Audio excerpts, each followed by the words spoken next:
Hey guys, and welcome back to another video. I hope you are all doing well. What do you think of the new setup? I've got myself a nice new big softbox and video light, and I've also got a new lens as well. So yeah, tell me what you think down in the comments, what you think of the new setup, the new lighting and the new lens, and how everything looks. So in this video I wanted to talk about the holy trinity of lenses, the three lenses that us landscape photographers kind of need and want in our bags. But before I dive into all of that, I just wanted to thank you guys massively from the bottom of my heart. If you took the time last week and the week before to come over to Scotland's Photo of the Year and vote for my image, the Storm of Store, I won. I won the competition and I cannot believe it. It's a massive shock. The competition was so tough, and I cannot believe my image won the competition. So thank you from the bottom of my heart. It truly means the absolute world to me. I've never won anything like that in my life, and to be honest, I've never won anything, to be honest, and I still can't believe it. I'm still pinching myself, and maybe I'll wake up in a minute, but I cannot believe that I won that competition. So if you did come over and vote for my image, thank you from the bottom of my heart, thank you. And a quick shameless plug, if you haven't grabbed one of my 2021 calendars yet, do head on over to my website now and type in code BK35 at the checkout and grab yourself 35% off, and yeah, grab yourself one of these. There's only a few remaining, and I'd love to get them out into the post to you, so head on over and grab yourself one of these right now. That's my one, by the way. So lenses, let's talk lenses. But as a photographer, as a landscape photographer primarily, I've had loads of lenses over different camera systems in the past, from wide angle lenses to telephoto lenses and everything in between, and primes and this, that and the other. There seems to be a holy trinity of lenses, three lenses really, that every landscape photographer needs, whether you're shooting full frame, micro four thirds, APS-C crop. They're kind of all the same sort of focal lengths, they do the same sort of things. And these lenses I'm talking about are the 16 to 35, the 24 to 70, and the 70 to 200mm lens. And I've had primes, wide primes in the past, and 50mm like this lens here. I've had 100mm primes, I've had this, that and the other, and loads of different lenses in the past, but now I'm on the Lumix system. I have three lenses that are my main lenses because I primarily do landscape photography. So getting on to the first lens, this is my most used lens.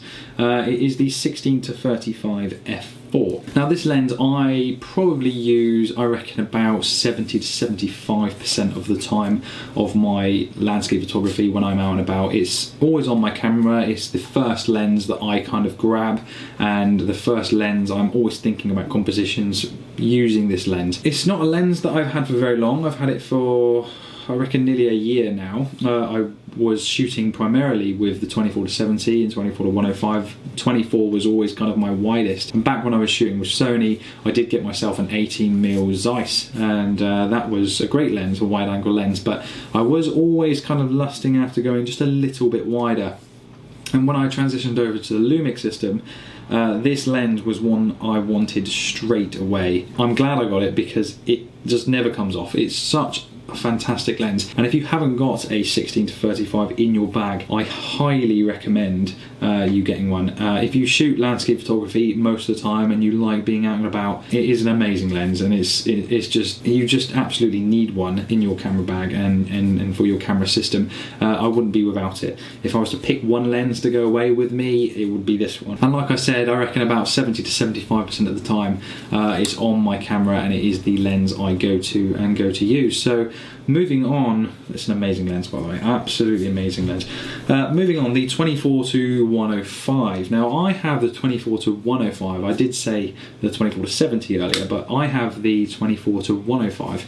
And the only reason for this is this was the first lens that came out with the Lumix system when Lumix released their full frame cameras, the S1 and the S1R, about 18 months ago. When I got my S1R, that camera there, it came with the 24 to 105, and it is a fantastic lens. It is an absolutely amazing lens because it is so sharp, so good. And I use this most of the time for about 9 months to 12 months, and then I got the 16 to 35, and this is the lens I probably use the most. I have thought about getting rid of this lens, but since doing a lot more woodland photography, it is my go-to lens for woodland photography, because you've got that extra little bit of focal length at the top end of the zoom to just get in a little bit more. It saves me having to take a 70-200, and wide-angle lenses in woodland photography for me is not really, it doesn't quite work compositionally to my mind and how I see things. The 24 focal length all the way through to about 70, 80, 90 mil for woodland photography is absolutely amazing. And also, this is a really good lens to just put on your camera if you're walking around in a city or just on holiday or something like that.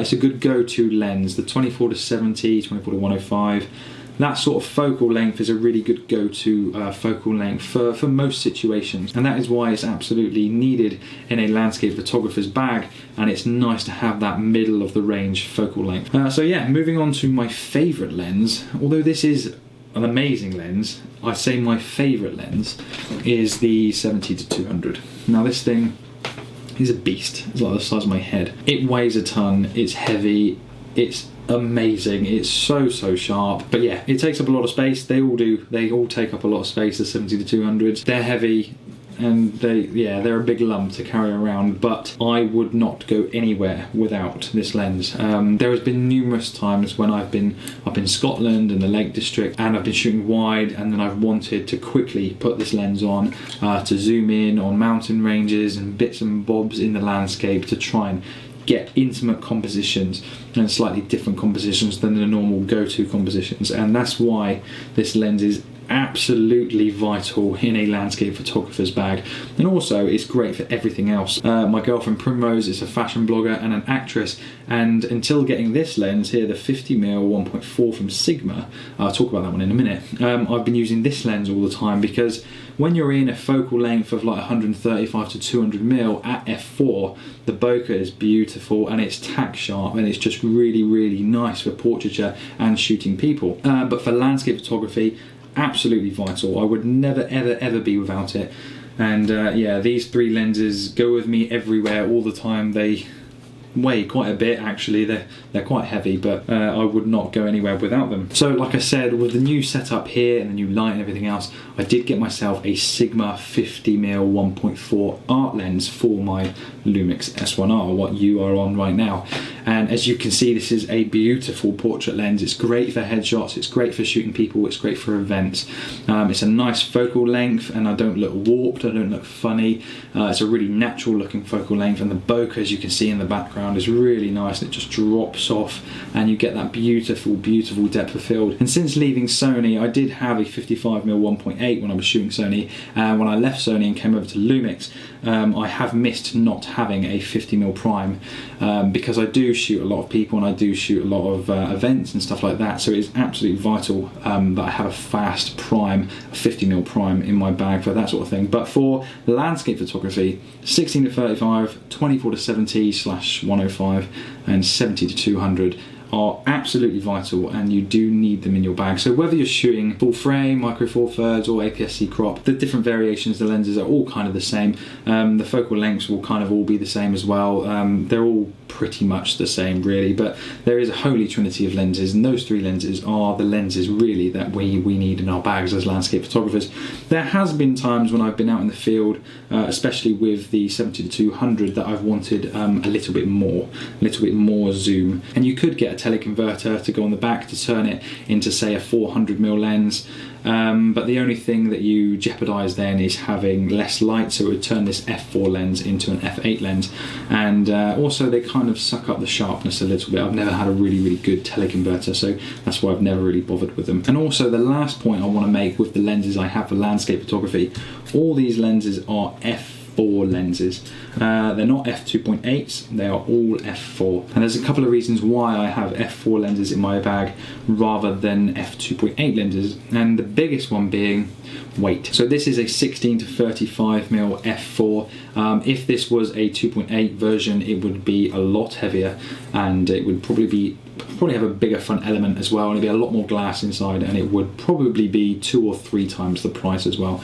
This lens is about £1,500, so I wouldn't really want to even think about how much a 2.8 version of this lens would be. And as landscape photographers, we really don't need 2.8s in our bags. We need f4s, and well, really we don't even need f4s. We're kind of anywhere in the ballpark from like f6.3, f7.1 right through to f16 most of the time.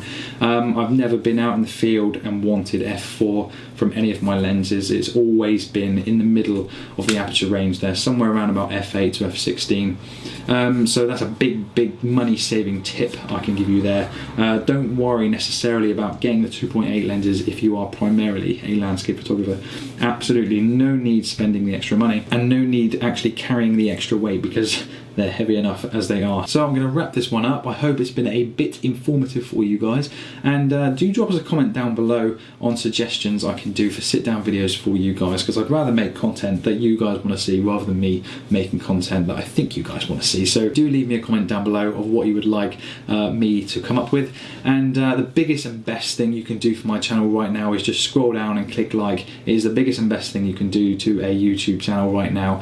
So please just give us a like, tell us what you think down in the comments, and if you haven't subscribed to my channel, please do also consider clicking subscribe below, and I will see you guys in the next one.